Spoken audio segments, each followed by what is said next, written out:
What's going on, everybody? So I just got out of watching Renfield, and this is Nicolas Cage as Dracula and Nicholas Hoult as his familiar. And Nicholas Hoult is done with Dracula's shit. He doesn't want anything to do with him. He just wants to be out of this toxic relationship, and Dracula won't let him, mostly because he is the only familiar. And so Renfield has to bring Dracula his food so he's able to survive.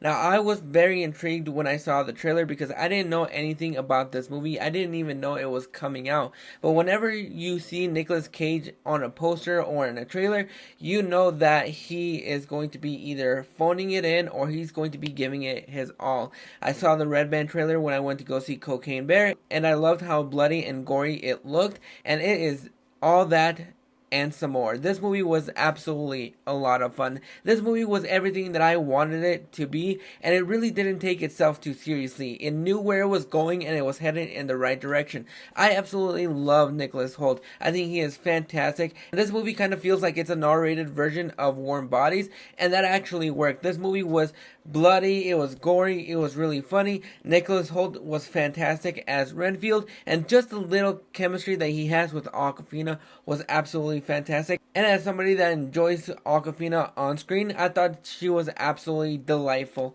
in this movie. That little banter that she has with Nicholas Hoult in this movie works when it has to work, and it was just charismatic to see both of them have some great chemistry that is mostly platonic to a point, but you can see the feelings that are there.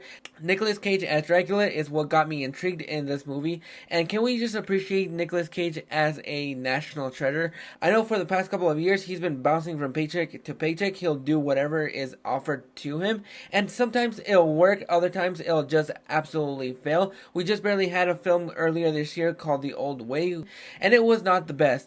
This movie definitely is the best movie that he's done this year, and it was just everything that I wanted. This comes to us from director Chris McKay, who did the Lego Batman movie, which I thought is absolutely fantastic. And just the way that he shoots this movie and the way that it looks fantastic. Some of the vibrant colors are there when you need them to be, and just some of the CGI gore and blood kind of takes you out a little bit, but when you know what kind of movie they're going for, it kind of works to a degree. So I really enjoyed a lot of the blood splatter, even though it does look like just water spraying everywhere. And although I love Nicolas Cage as Dracula, there were points in this movie where it was hard for me to understand what Dracula was saying. Now, I do want to preface this by saying that I was sitting in the very front row, so most of the dialogue was hard to hear. So maybe on a second viewing, I'll be able to understand and pick up what he was saying on those times that I missed it.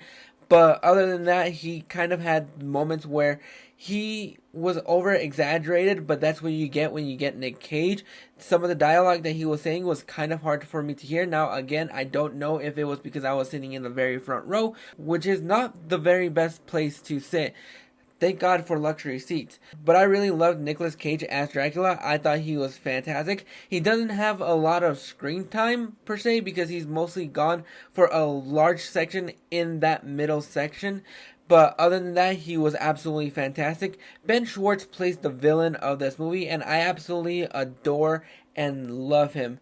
But I don't think he worked as the villain in this movie. Kind of felt a little bit over the top. Now, that can be said about the blood and gore in this movie, but he didn't work for me. I really didn't enjoy his character, although I enjoyed his performance, and he had some funny moments here and there, but other times it just didn't work. The villains in this movie felt like it was second grade class, but take that away. You come here for Nicolas Cage as Dracula, you're going to get it and absolutely love it.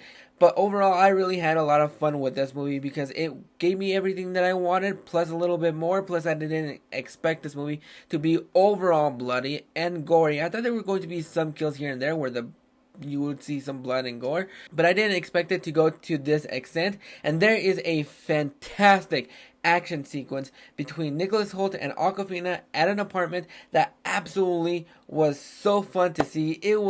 Everybody was clapping, everybody was cheering. It was one of the best sequences that we had in the movie, and aside from some great action sequences here and there, some of the editing choices were a little bit shaky cam and hard to see at times. But everything that you wanted to see in this movie, you're probably going to get. Nicolas Cage is great as Dracula. Nicholas Hoult is great as his familiar, and Awkwafina kind of steals the movie just a little bit. But overall, I'm going to go ahead and give Renfield a 7.5 out of 10. Not a perfect movie, but everything that you wanted in this movie, you're going to get, because I had that much fun with this movie. But those are my thoughts on Renfield. Are you guys planning on checking this out? Go ahead and drop your thoughts in the comments below, and let me know what is your favorite Nicolas Cage film. Go ahead and drop those thoughts in the comments below, and I'll catch you guys on the flip side.